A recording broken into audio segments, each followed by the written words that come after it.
More than a medical chart. Maria's fractured trust vertical bar. Fragile Warrior Storytime EP. 1 inch. Hey beautiful souls, it's Fragile Warrior here. Welcome to another journey through the tapestry of human experience. You know, we could be anywhere in this vast universe right now, swimming among distant stars or dancing in another dimension. But here we are, sharing this moment together. Isn't that magical? In this space, we remember what the world tries to make us forget, that beneath our titles, our roles, our uniforms, and our pain, we are consciousness experiencing itself. We are one playing a game of separation. Today's story comes from the front lines, where that illusion of separation runs deepest. Our healthcare system, a place where souls in white coats meet souls in hospital gowns, each forgetting their reflections of each other. So take a deep breath with me. Feel your body, feel your heart, and remember as you listen, this story isn't happening to someone else. It's happening to us. Because I am you, and you are me, and together, we're healing the collective memory bank with each story we share. This is Fragile Warrior Storytime, more than a medical chart. Let's wake up together. The pain started with a tooth extraction that was supposed to be routine. Maria remembers the exact moment things went wrong. That horrible cracking sound, the sudden jolt of the oral surgeon's hands, the flash of concern quickly masked by professional composure. Just a little complication, he'd said, voice steady. Nothing to worry about. But 3 days later, Maria was living a nightmare. The pain wasn't subsiding. It was getting worse. It radiated from her jaw through her entire face, a throbbing, relentless agony that made eating impossible and turned sleep into a distant memory. I knew something was seriously wrong, Maria tells me, her voice still carrying the edge of someone who's been through trauma. This wasn't normal recovery pain. This was something else entirely. She called the oral surgeon's office repeatedly. Each time, the receptionist assured her that some discomfort was normal. Take the prescribed ibuprofen, use ice packs, be patient. By day 5, Maria couldn't take it anymore. The pain had become a living thing, consuming her every thought.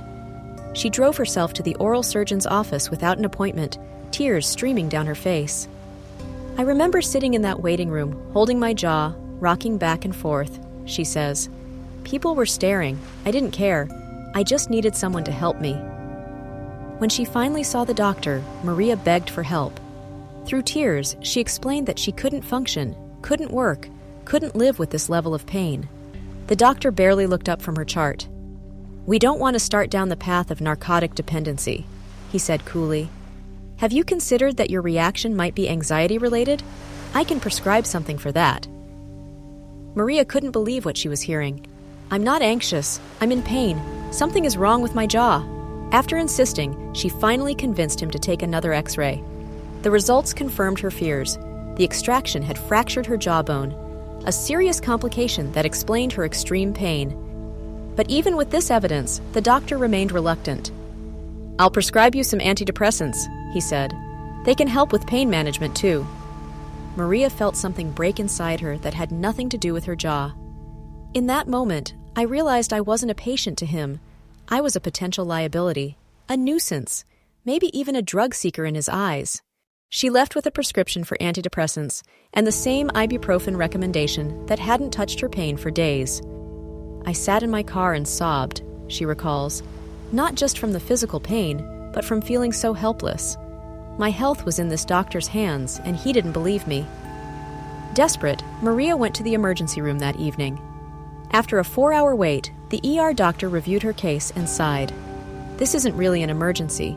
You need to follow up with your specialist, he told her before sending her home with the same ineffective pain management plan. The cycle continued. Each interaction left Maria feeling smaller, more doubtful. Was her pain really as bad as she thought? Was she overreacting? The self-doubt became almost as debilitating as the physical agony. I started questioning everything, she admits. Maybe I was being dramatic. Maybe I did have a low pain tolerance.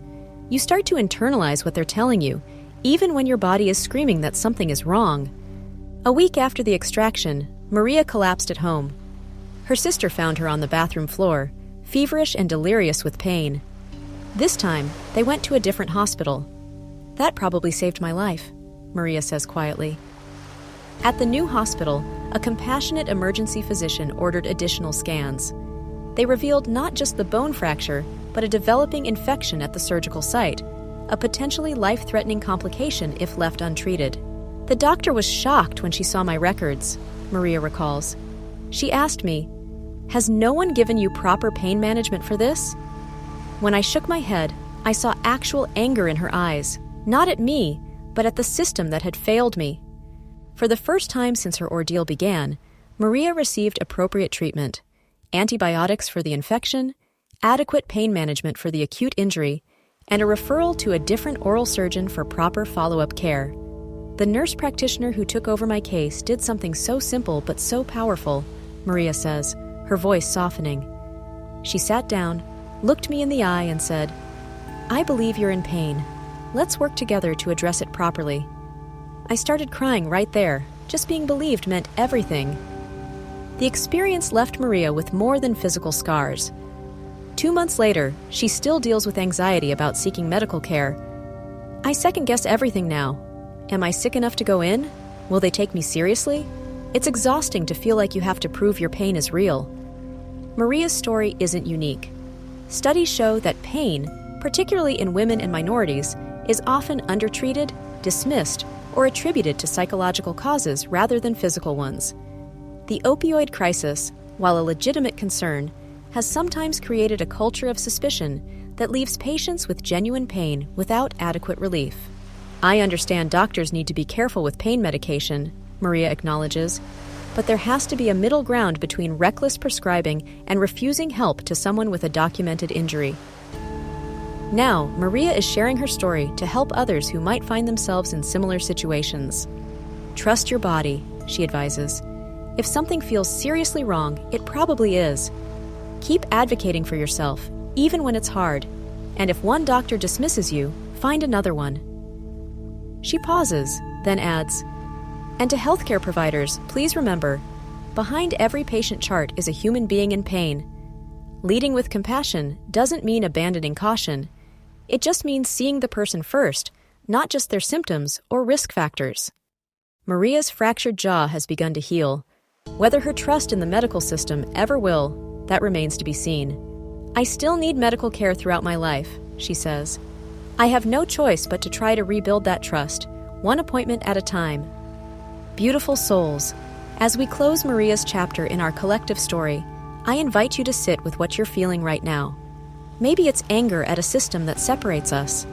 Maybe it's recognition of times you've been Maria, or times you've been the doctor who couldn't see beyond the chart. These stories aren't about villains and victims. They're about what happens when we forget who we really are. Infinite consciousness having a temporary human experience. That doctor looking at Maria's chart, that was you in another form. That patient crying in pain, that was you too. We're all players in this cosmic dance, sometimes wearing the healer's mask, sometimes wearing the wounded one. The true healing begins when we recognize ourselves in each other, when the doctor sees themselves in the patient's eyes, when the patient understands the doctor's fear, when we remember that the system separating us isn't even real. It's an agreement we keep upholding together. So what will you do with this remembering? How will your next encounter with another soul change now that you've shared Maria's journey? Whatever role you play in this world, healthcare worker, patient, teacher, student, parent, child, know that it's an honor to encounter each soul as we journey through Earth School together. Every interaction is a chance to heal or hurt our collective memory bank. Choose healing, choose seeing, choose remembering. If this story awakens something in you, share it in the comments. Your voice is part of this awakening too.